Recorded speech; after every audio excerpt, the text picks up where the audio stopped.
Good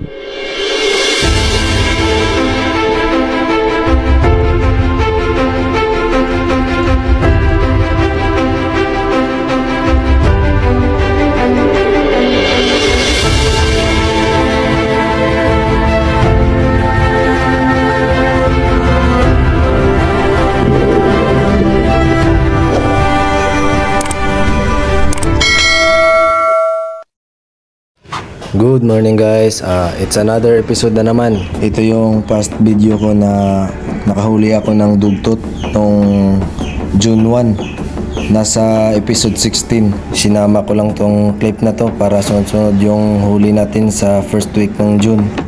At para na din sa mga subscriber na hindi pa nakapanood last episode natin.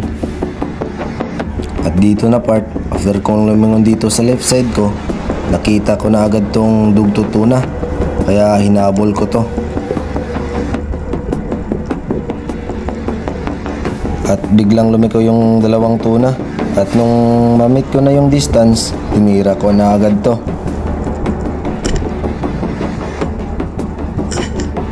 Napakaganda yung patama natin, spine shot. Kaya di na tayo nahirapan sa pag-retrieve ng isda.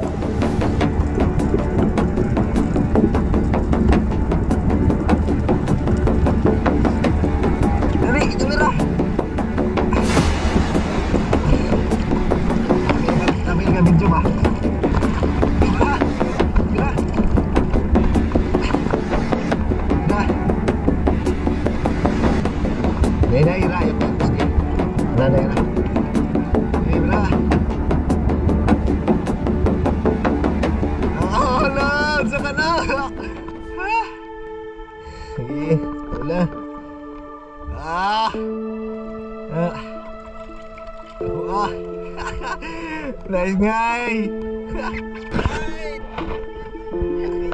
Kaya kinabukasan nito, binalikan namin yung spot. Ako si Sakay, yung kasama ko kahapon. Try natin ngayon kung makakahuli tayo. Bahay.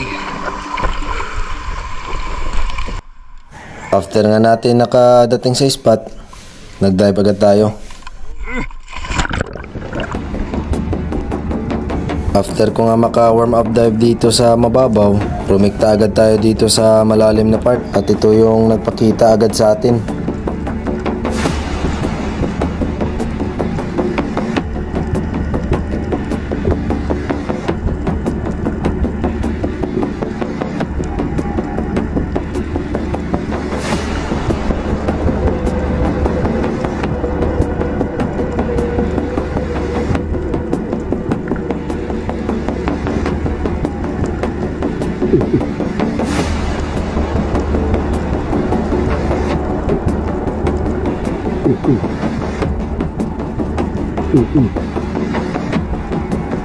Pagkalingon ko nga dito, nakita ko na agad yung king mac. Kaya after ko maklose yung gap, tinira ko na agad to.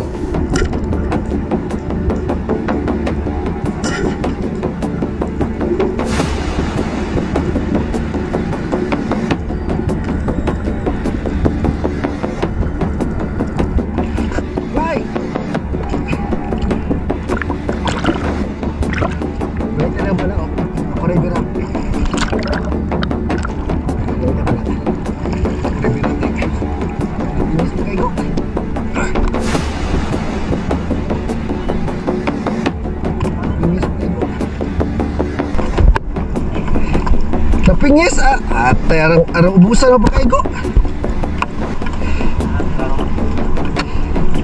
Naklaro na.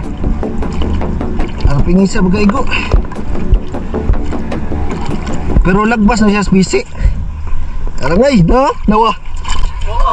Arang pingis na. Oh. Pulera gipa. Natuan na lagi. Nakagat pa yung line natin, kaya ginawa ko dito, pinutol ko na lang at dinugtong.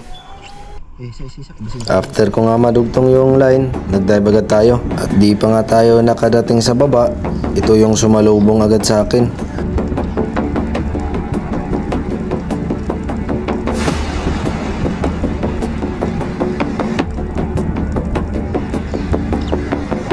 May nakita agad akong dugtot tuna, kaya hinabol ko na agad to. Mas malaki pa sana yung nasa unahan, pero ito yung malapit sa akin. At napababa pa yung patama ko. At nung pagkatakbo nito, tatamaan pa ako sa lubid. Nadala pa yung snorkel ko.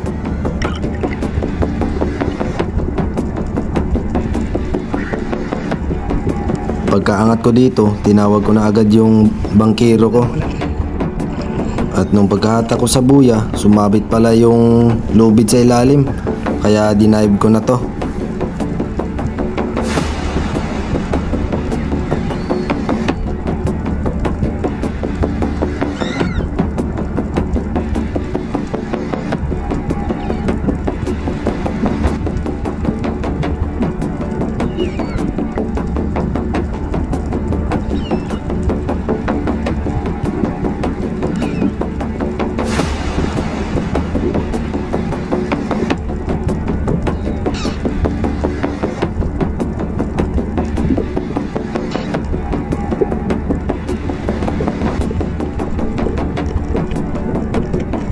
After ko matanggal tong nakasabit, pagkalingon ko dun sa isda, nakalabas pala yung isang flapper. Kaya dali-dali akong umangat para pagsabihan yung boatman ko na dandahan lang sa paghila, baka matanggal.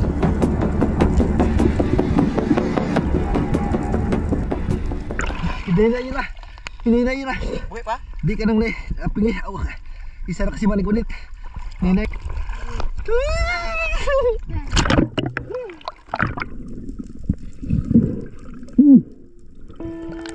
Mau nih kulit. Gamay na tayo sa isobra.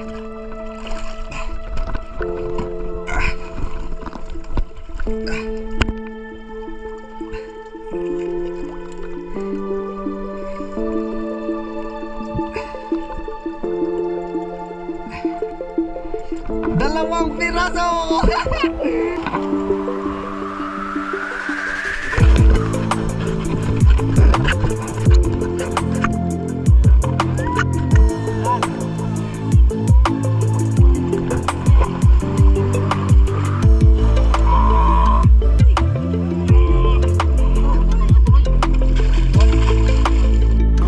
After nga nag-spear fishing, nagbubuko ako or nanghuli ng pusit. Kaya ito yung blessing na binigay sa amin.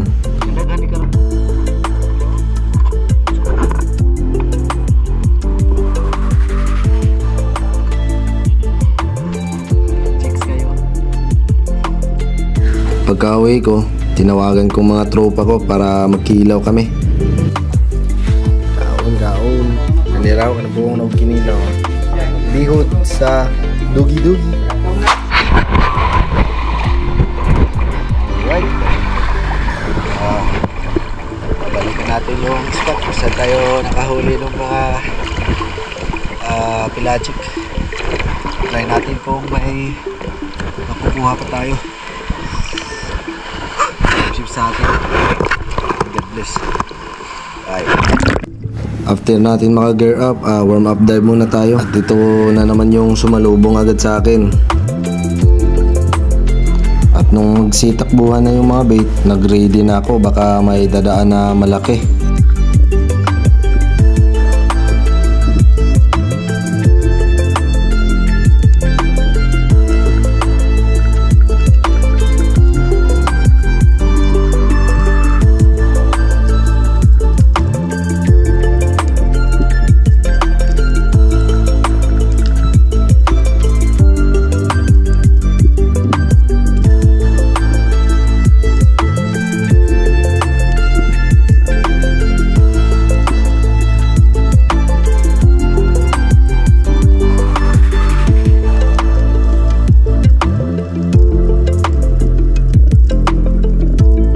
Pagkalingon ko sa aking kaliwa, nakita ko tong tatlong king mackerel. Kaya umangat ako dito para ma-meet ko yung distance. Malaki sana yung nasa likod pero alanganin ako, kaya ito yung tinira ko.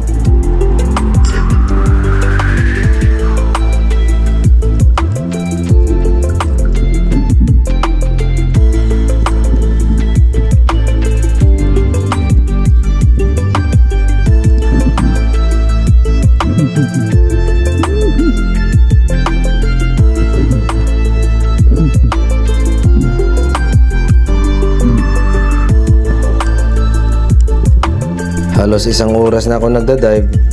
Nakita ko tong mga maliliit na slender. Kaya nagplano na ako na kukuha ko ng isa para may pang-ihaw tayo.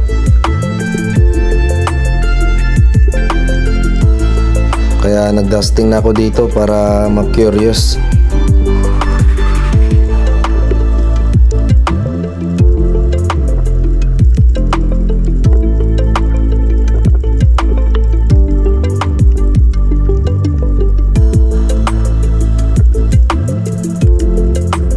Magpupul na sana ako ng trigger dito, kaso may nakita kong mas malaki pa na palapit sa akin. Kaya inantayan ko na lang saglit.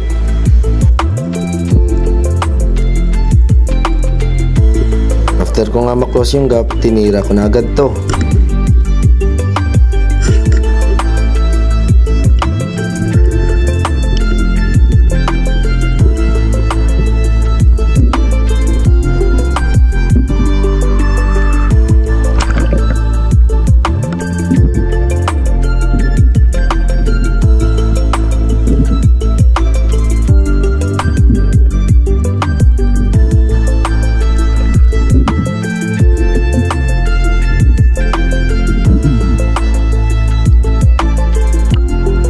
Tumimbang din ito ng 2.9 kilos. Almost 3 kilos to. Sobrang laki talaga. Wah naman.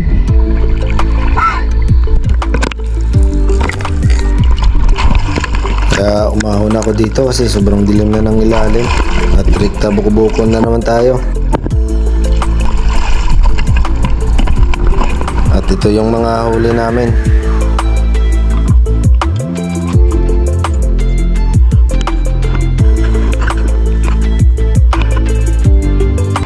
Guys, mamana kami ni Steven. Ayan, nakabangka tayo.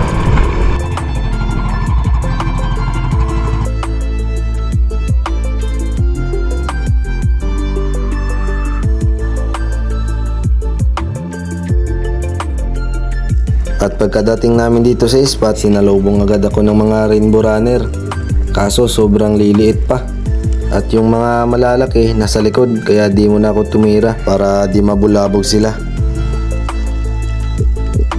At nung sa second dive natin, ito yung nangyari.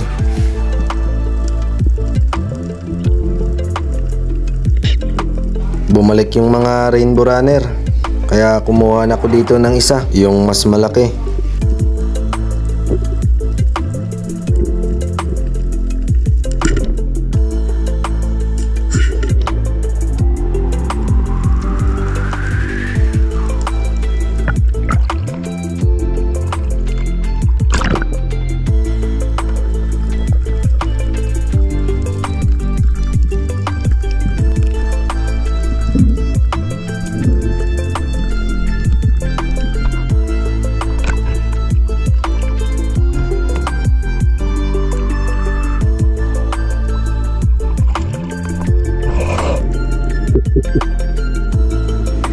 Dito naman apart, may nakita akong slender unicorn kaya nagdusting ako dito. Mait lumapit naman.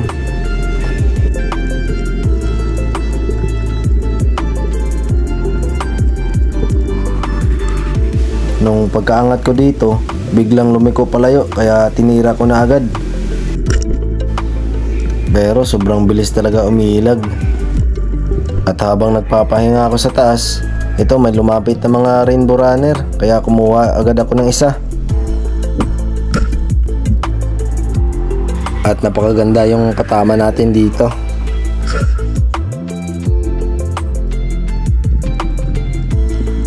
At maraming salamat pala sa mga nanonood at sa mga sumusubaybay sa bawat upload ko. Maraming salamat sa inyo.